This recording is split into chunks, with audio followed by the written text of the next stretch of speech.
दोस्तों आप बेल लगाना चाहते हो, फिर चाहे हाई कोर्ट आपका कोई भी है, दिल्ली हाई कोर्ट है, इलाहाबाद हाई कोर्ट है, या फिर एमपी के कोई भी हाई कोर्ट है, बॉम्बे हाई कोर्ट है, कोई भी हाई कोर्ट हो, किसी में भी आप बेल लगाते हो, इन बातों का ध्यान रखेंगे तो इजीली आपकी बेल भी हो जाएगी, या फिर कोई भी जो रिलीफ लेने के लिए आप जा रहे हैं वो रिलीफ भी आपको मिल जाएगा। दोस्तों हमसे बहुत सारे सवाल आप लोगों ने पूछे थे कि अगर हमें बेल लगानी है हाई कोर्ट में अगर आप बेल लगाते हो किन किन बातों का आपको ध्यान रखना चाहिए, क्योंकि अक्सर ऐसा देखा गया कि जब आप नीचे कोर्ट में बेल लगाते हो तो आपको बेल नहीं मिलती है। दोस्तों आप बेल लगाना चाहते हो, फिर चाहे हाई कोर्ट आपका कोई भी है, दिल्ली हाई कोर्ट है, इलाहाबाद हाई कोर्ट है, या फिर एमपी के कोई भी हाई कोर्ट है, बॉम्बे हाई कोर्ट है, कोई भी हाई कोर्ट हो, किसी में भी आप बेल लगाते हो, इन बातों का ध्यान रखेंगे तो इजीली आपकी बेल भी हो जाएगी, या फिर कोई भी जो रिलीफ लेने के लिए आप जा रहे हैं वो रिलीफ भी आपको मिल जाएगा। ज्यादा कुछ जानने के लिए दोस्तों बने रहिए हमारे इस वीडियो के साथ। दोस्तों आप में से कोई भी नए वकील साहब है, कोई भी लॉ स्टूडेंट है, कोई भी अभी कानून की जानकारी ले रहा है, आपका सगा संबंधी जानकार कोई भी जेल में है या किसी भी तरह का रिलीफ आप हाई कोर्ट से चाहते हैं, इन बातों को ध्यान रखें। दोस्तों होता क्या है कि अक्सर आपने देखा होगा कि नीचे कोर्ट जो होते हैं, फिर चाहे कोई भी कोर्ट हो, चाहे वो सीजेएम का कोर्ट हो, मतलब मजिस्ट्रेट साहब का कोर्ट हो, या फिर वो सेशंस कोर्ट हो, कई बार यहां पर नॉर्मल से मामलों में भी बेल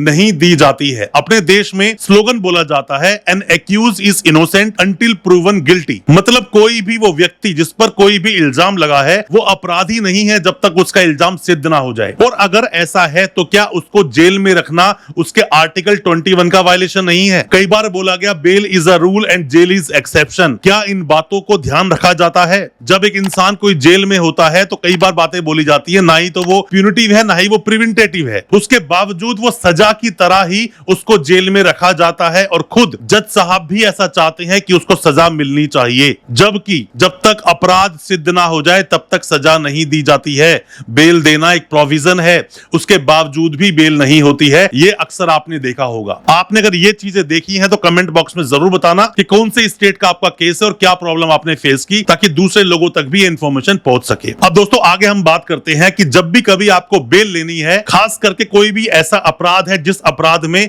छोटा मोटा क्राइम जैसे अलग होता है, चोरी का मामला है, छोटा सा अपराध है, मारधाड़ का छोटा सा केस है, वहां से बेल आपको नॉर्मली नीचे कोर्ट से हो जाती है। बड़े केसेस के लिए आपको ऊपर जाना ही होगा, और जितना जल्दी आप हाई कोर्ट सुप्रीम कोर्ट पहुंच जाएंगे उतना जल्दी आपकी बेल हो जाएगी, क्योंकि जो ऊपर के कोर्ट हैं वो आपकी बातों को जल्दी सुनते हैं। मतलब जिन ग्राउंड्स पर नीचे बेल नहीं मिली उन ग्राउंड्स पर आपको हाई कोर्ट और सुप्रीम कोर्ट जाने से बेल मिल जाती है। अक्सर ऐसा देखा गया है। कई बार यह भी देखा जाता है कि जब आप बेल पर आर्गुमेंट करते हो तो जो आपके बेसिक मुद्दे हैं किसी भी केस के बेल लेने के, उन मुद्दों को आप टच नहीं करते। यह भी बहुत बड़ा एक रीजन रह जाता है कब आपकी बेल नहीं होती है। और दोस्तों बेल लेने के लिए पहले तो कोई भी चाहे वकील साहब हो, उन्हें केस की पूरी डिटेल में नॉलेज होनी ही चाहिए। अगर पूरा केस नहीं पढ़ा हुआ है तो वैसे ही बेल नहीं होगी। दोस्तों होता क्या है, देखो दो चीजें हैं। आईपीसी में सजा लिखी है, कितनी सजा मिलेगी किस अपराध में। सीआरपीसी में लिखा है उसका प्रोसेस क्या होगा सजा देने का। उसी तरह से बीएनएस में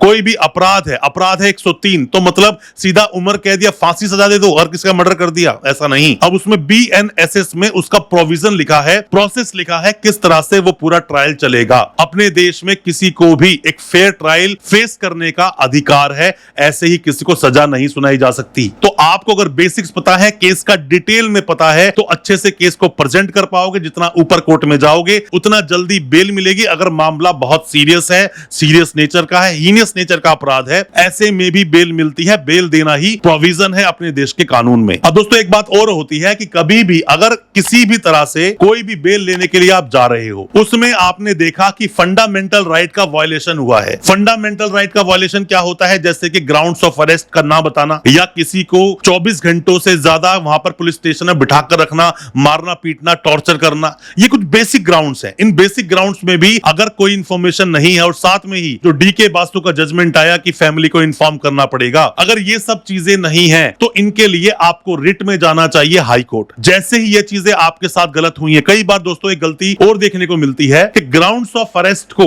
वकील साहब बहुत जल्दी ले लेते हैं चार्जशीट लगने से पहले। अगर आपके पास कोई कॉन्क्रीट एविडेंस है, मतलब कि जिस समय कोर्ट में उसको प्रोड्यूस किया गया उसी वक्त के पेपर आपके पास है कि हाँ ग्राउंड्स ऑफ अरेस्ट इसमें नहीं है, तो आप रिट में जाना चाहिए। आपको कोई भी हो उसको रिट में जाना चाहिए। या फिर 24 घंटे से ज्यादा रखा गया है पुलिस स्टेशन में, टॉर्चर हुआ, परेशान किया गया, तो ऐसे में भी आपको रिट में जाना ही चाहिए। फंडामेंटल राइट का वायलेशन है। इन चीजों को अगर आप ध्यान देंगे जल्दी आपकी बेल होगी। पर जितना जल्दी ऊपर के कोर्ट में जाओगे उतना जल्दी जल्दी रिलीफ मिलने के बहुत सारे आसार होते हैं। बेल आपको मिल जाएगी। कोई भी किसी भी तरह के सवाल आपके दिल में है, हाई कोर्ट में कैसे बेल लगाई जाती है, क्या प्रोसीजर होता है, किस तरह से आर्ग्यूमेंट्स होंगे, कब आपको बेल मिलेगी, कब आपको बेल नहीं मिलेगी, कितनी बार आप बेल लगा सकते हैं, फिर चाहे एंटीसिपेटरी बेल हो या रेगुलर बेल हो। कोई सवाल है कमेंट बॉक्स में जाकर सवाल पूछें। नेक्स्ट वीडियो किस टॉपिक पर चाहते हैं वो भी बताएं। आपके हर टॉपिक पर वीडियो लेकर आएंगे ताकि आपको हम बना सके कानूनी जानकार। अच्छा लगा हो आज का वीडियो, चैनल को सब्सक्राइब करना बिल्कुल ना भूलें। साथ में लगा बेल आइकन जरूर दबा दें ताकि इसी तरह की लीगल अवेयरनेस की वीडियोस दोस्तों आप तक पहुंच सके सबसे पहले। बहुत बहुत शुक्रिया दोस्तों, धन्यवाद